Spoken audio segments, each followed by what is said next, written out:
ठाकरेंच्या सेनेतून शिंदेंच्या सेनेत प्रवेश केलेले खासदार संजय दिना पाटलांनी पत्रकारांना शिवीगाळ केली. त्यांच्या वक्तव्याचा समाचार घेत ओबीसी नेते नवनाथ वाघमारेंनी त्यांच्यावर खालच्या भाषेत टीका केली. आपण पाहूयात नेमके ते काय म्हणाले. कोण संजय दिना पाटील, जो गद्दार असणारा आत्ताच एकनाथ शिंदेच्या गटात गेला, कुठेतरी 200 कोटी रुपये घेऊन एकनाथ शिंदेच्या गटात जाऊन पैशाचा मुजोरी आणि पैशाच्या दादागिरीच्या जीवावर पत्रकारांना तिथं पुन्हा आला तर मारीन आणि पोलीस जवळ काय रेकॉर्ड करायचं कर, ही भाषा जर वापरत असेल तर राज्याचं गृहविभाग काय झोपलेला आहे का? संजय दिना पाटलाला आपण खालच्या पातळीत बोललं पाहिजे. आणि संजय दिना पाटलाला एवढी पत्रकारावर 2 हात करायची हौस असेल तर संजय दिना पाटलाला माझं आव्हान आहे, मला तू कळव कुठे यायचं तर मी येतो, तुझ्यासोबत 2 हात करायला तर मी तयार आहे. बावनकुळे नावाचा खुळखुळा कुठल्या बिळात जाऊन लपलेला आम्हाला पाहायला मिळत नाही. ओबीसीच्या प्रश्नावर चकार शब्द बावनकुळे काढायला तयार नाही. बावनकुळेचा आम्ही निषेध करतो आणि बावनकुळेनी त्या उपसमितीचं अध्यक्षपद सोडावं.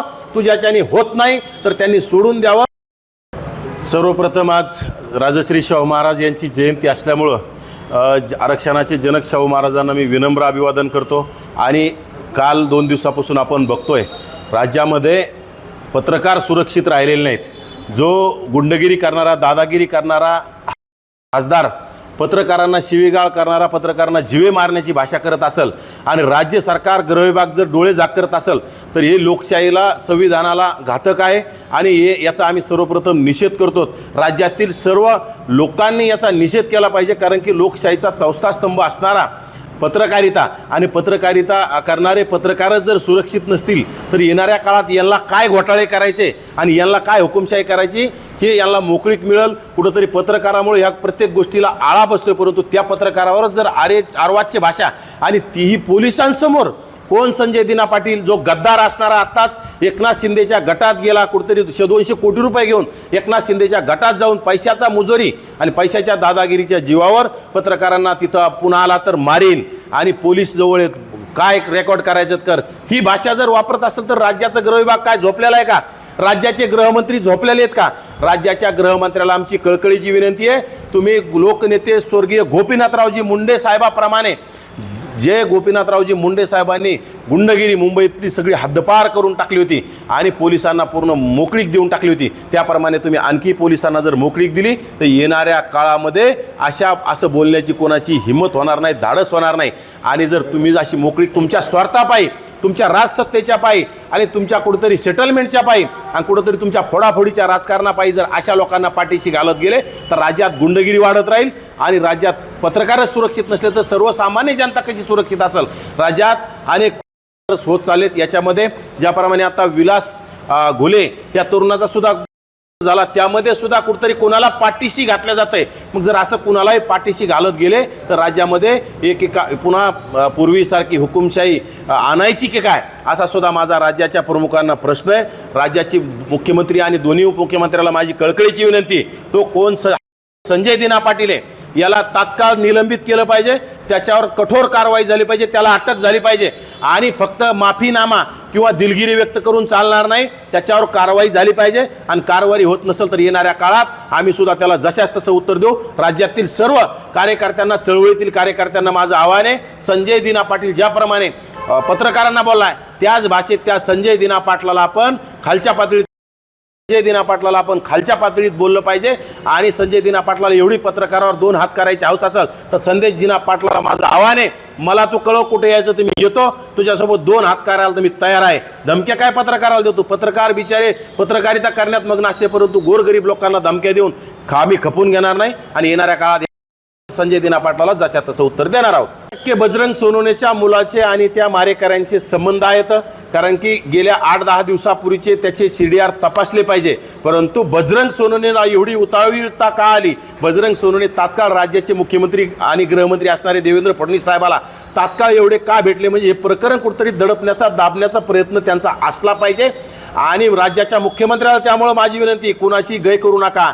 तुम्ही विचार करताल की उद्या बजरंग सोनवणे आमच्या पक्षात येईल म्हणून त्याला तुम्ही मोकळीक देण्याचा प्रयत्न कराल, परंतु ओबीसी हे कदापि खपवून घेणार नाही. आरोपीला कठोर शासन झालं पाहिजे आणि त्याच्यामध्ये खासदाराचं पोरगा असेल किंवा आमदाराचा असेल किंवा मंत्र्याचा असेल तो गुन्हेगारच असतो. बजरंग सोनवणेचा मुलगा तो कोण सौरभ सोनवणे याला तात्काळ अटक झाली पाहिजे. त्याची तिथं CDR 8-10 दिवसापूर्वीचे CDR तपासले पाहिजे. आणि जो केज पोलीस स्टेशनचा पोलीस इन्स्पेक्टर आहे, PI, तो पोलीस इन्स्पेक्टर खरं तर तिथून पळून गेला होता आणि त्या पोलीस इन्स्पेक्टर तिथून का पळून गेला त्याचं सुद्धा तिथं निलंबन झालं पाहिजे, त्याची सुद्धा चौकशी झाली पाहिजे, कारण की गुन्हा दाखल करण्याला सुद्धा त्यांनी विलंब केला होता. त्यामुळं हे प्रकरण गंभीर आहे आणि जाणीवपूर्वक निष्पाप तरुणाला तिथं जीवे मारण्यात आले. कुठेतरी भांडण सोडायला गेलेल्या तरुणाला जीवे मारत असतील तर येणाऱ्या काळात कोणी भांडण सोडायला मध्ये जाणार नाही. त्यामुळं माझी राज्याच्या गृहविभागाला, मुख्यमंत्र्याला, देवेंद्र फडणवीस यांना कळकळीची विनंती की त्या प्रकरणामध्ये तुम्ही कुठलीही दिरंगाई करू नका.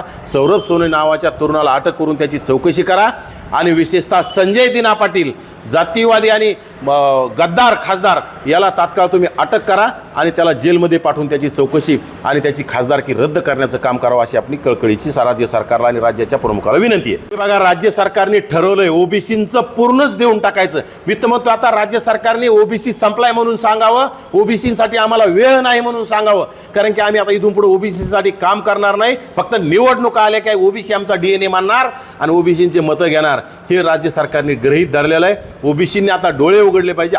आपले हक्क अधिकार लढण्यासाठी आपण आता रस्त्यावर येण्याची तयारी ठेवली पाहिजे.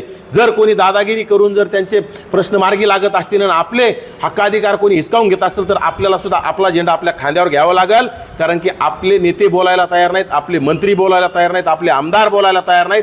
ज्याप्रमाणे मराठा उपसमितीचा अध्यक्ष राधाकृष्ण के पाटील जरांगे उपोषणाला बसण्याच्या अगोदर औरंगाबादला येऊन मुक्कामाला थांबतो, दुसऱ्या दिवशी सकाळी 1 तासात तिथे येऊन लोटांगण घेण्याचं काम करतो, परंतु आमचा बावनकुळे नावाचा खुळखुळा कुठल्या बिळात जाऊन लपलेला आम्हाला पाहायला मिळत नाही. ओबीसीच्या प्रश्नावर चकार शब्द बावनकुळे काढायला तयार नाही. बावनकुळेचा आम्ही निषेध करतो आणि बावनकुळेनी त्या उपसमितीचं अध्यक्षपद सोडावं.